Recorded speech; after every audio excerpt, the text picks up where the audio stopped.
Yo guys, got another update regarding Arc Raiders.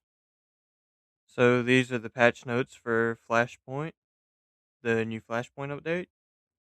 The hurricane subsides, but it leaves behind a host of new threats to overcome. Speranza is alive with speculation swirling around a new Arc operation, evolving enemy threats, and unexplained aerial phenomena. Tianwen is working furiously on new combat tech, while Shiny and Celeste try to get an eye in the sky. What they uncover is anyone's guess. So what's new? There's a new map condition called close scrutiny. It's an arc operation. New arc, the vaporizer. New legendary energy shotgun known as the Delabra. Rare medium ammo SMG known as the Kanto. Rare deployable surge coil.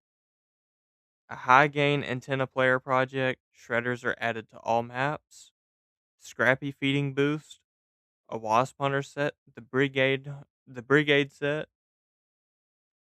And for patch highlights, they increased loot value in all locked rooms with the scaled increase depending on the key rarity. Player who build Players who build their own loadout are more likely to join fresh servers. Crafting improvements and hide HUD on console. The balance changes. Rocketeers will now take less damage from collisions and will no longer be instantly destroyed upon impact when stunned. Reduce the chance for multiple fireflies to spawn together.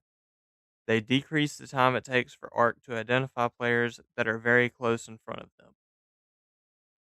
As for items, you have free augments now. Free augments now. Sorry. Free augments can now be recycled into 6 plastic and 6 rubber parts. The Firefly Burner has a new extra spicy functionality.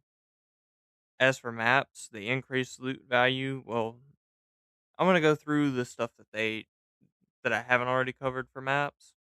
They increased loot spawns from Baron Huss. And then there's a dev note as part of an ongoing look at free loadout usage and how it impacts the game. We're going to bias the matchmaking to put players with custom loadouts into fresh servers. This won't be a guarantee as map choice, time of day, and region will still affect the number of players available to matchmake. This does have an effect on overall matchmaking times, so we'll be keeping a close eye on it. Free loadouts are primarily meant as a safety net for a player's personal economy. With these kits, those who play carefully should have enough to build themselves back up, accomplish a few tasks, or make a bit of progress. And then, as for bug fixes, they reduced pose popping when starting to sprint, improved sprint transitions, and refined animations when starting movement from idle. They fixed comet head jitter, fixed an issue where the weapon mesh is misplaced during the automatically triggered animation of re-equipping it after breaching doors, fixed an issue where fire damage would trigger bullet hit reactions, and they did a lot of audio improvements. They improved stability of proximity voice chat, removed indoor wind reaction sounds to avoid confusion with player generated sounds like looting, fixed missing secondary use audio for the Arc Power Core, and restored the use sound when repairing another player's armor. Improved positional audio clarity for other players. Opening and closing doors can be heard from farther away. Improved directional audio for flying arc. Adjusted directional filtering of sounds, increasing clarity of sounds coming from behind the player. Improved long range hit feedback by adding distant variations to bullet impact indicator sounds. They considerably reduced weapon audio latency. Windows only applies on systems with at least 16 gigabytes of RAM. Improved responsiveness of continuous fire weapon audio, reducing delay and desync when releasing the trigger. Fixed missing tab navigation sounds in the UI when using a gamepad. And as for Arc, they improved behavior for stunned comets, improved the Arc target selection to allow switching targets more freely, and to zero in less on the first target. Fixed an issue where flying arc, especially fireflies, would spawn inside walls and attack players from outside the walls and floors in Salamantas. All interactions are now disabled when grabbed by a tick except the interaction to fight it off. As for customization, they fixed an issue where parts of the low bun and curly mullet were not animated, fixed an issue where beards would disappear with some headgear. As for gameplay, they fixed an issue that allowed players to use zip lines or ladders while carrying items, example of field crate. Carryables are now dropped when grabbing a zip line or ladder. Fixed an issue where players who joined near the end of the late join window could have arcs spawn on them immediately. Added gamepad assist, aim assist to leaper legs and core. Fixed an issue where you could take fall damage when attempting to vault on comets. Remote raider flares can now be disarmed with the Minesweeper skill. They fixed they fixed an issue where using left mouse and right mouse buttons while unarmed could delay or prevent equipping a weapon, tool, or quick use item. Fixed an issue where eliminations with Trailblazer or Shrapnel Grenade did not count toward the Horseshoes and Hand Grenades achievement. As for maps, shredders are now added to all maps. However, only during certain map conditions on damn battlegrounds would they appear. Fixed an instance where players could go out of bounds in the tutorial. Damn battlegrounds added more sentinel. They added more sentinel spawn points. Adjusted area coverage for leapers, bombardiers, and bastions to improve navigation. Fixed various clipping, floating objects, and terrain gaps. As for Buried City, fixed multiple spots where players could get stuck, added more sentinel spawn points, and made spawns more consistent. Opened up navigation on some old town streets for Arc to move more freely, adjusted area coverage for leapers, bombardiers, and bastions to improve navigation and variety. Increase the variety of leaper, bombardier, bastion, and rocketeer distribution during the night raid map condition.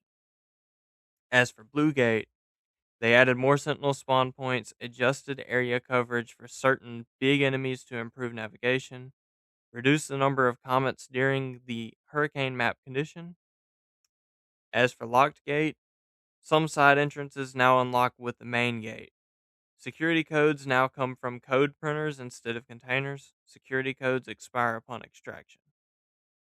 And for Spaceport, resolved several instances of floating objects and clipping, added more sentinel spawn points, fixed players getting stuck in elevator shafts, added more mushroom spawn locations to improve resource availability, increased chances for high tier loot from completing the rooftop activity during the launch tower loot map condition.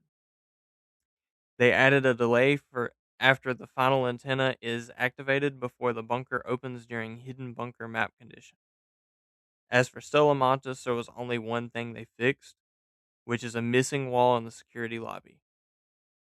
And movement fixed an issue where characters did not immediately face ladders when aligning to climb. Fixed an issue where sprint could be re-triggered and canceled when holding fire and sprint together. As for performance, they improved texture streaming to reduce saws and make streaming more responsive on lower spec systems, corrected streaming calculations to respect component scale, optimized texture streaming calculations to improve performance and reduce stuttering, optimized CPU performance. As for rendering, reduced shadow popping, reduced popping from vegetation and debris, fixed flickering shadows from vegetation, upgraded Intel XeSS to SDK version 2.1.1, upgraded AMD FSR to SDK version 2.1.0, tweaked AMD FSR for improved responsiveness and image clarity. As for quests, fixed items being incorrectly consumed during interactions in the After Rain Comes quest. They also fixed an effect syncing issues in the quest A Dead End, reworked quest tracking to prevent an issue that could block quest progression in some cases, and to improve visualization. Progress bars now indicate what exactly may be lost if you fail to extract. As for stability, they resolved a crash that could occur in the tutorial, fixed a rare crash that could occur when loading into a practice range session. And as for UI, they have crafting improvements. Quickly acquire missing materials directly from the crafting view. Recycling, refining, or purchasing missing materials is now available in the same window to complete crafting. All party members can now see active map conditions while in Speranza. Members can also ping destinations they'd like to depart to. Checking one matchmaking option, fill squad or solo versus squad now disables the other. Matchmaking timer is now shown at the bottom of all screens next to the selected destination. Fix an issue where stash overflow could be shown incorrectly when detaching mods from the inspect screen. Fixed inverted gamepad, camera zoom on decks and store screens. Fixed missing action text for several throwable items. Prompts now display correctly. They added an option to change HUD visibility mode and gameplay options for a console, also available via F10 on PC. These HUD options are visible, crosshair and interactions only, crosshair only, and hidden. The inventory screen now shows stash value. Pinging a barricade now shows the ping by the crosshair instead of offset. Emote tiles and character customization now show a wheel icon indicating which slot each emote is equipped in. The store tab now shows a new items marker when the store rotation changes. The purchase preview dialog now displays a detailed breakdown of bundle contents. The customization screen now shows a small preview of the bundle. And VFX fixed an issue where Sentinel's laser was shorter than its sight range in some cases. Fixed arc damage visual effects, sometimes being visible through walls under certain circumstances. And last but not least, the known issues. The Firefly may sometimes disappear after going idle and drop an incendiary grenade. The persistent sound of a destroyed comet can be heard occasionally. Shredders float to the ceiling in some rooms of the hidden bunker. Arc may spawn inside the geometry on the dam. There is an invisible collision under the turret at a few locations on Buried City and Spaceport. Flying arc may sometimes appear stuck and idle. Helmet visors become transparent after the first extraction. Purchase Raider tokens page may appear in front of the inbox and profile page when switching between them. Player animations may appear broken when interrupting a search of the Baron Husk. Pressing fire with an empty mag triggers a reload, and once the reload is complete, the weapon automatically fires a shot without an additional trigger press. When equipping quick use items, clicking too rapidly may prevent them from activating.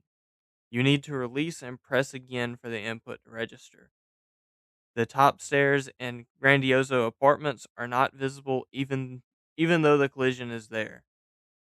And that's all the news I have for you today. I am going to also put this in the description below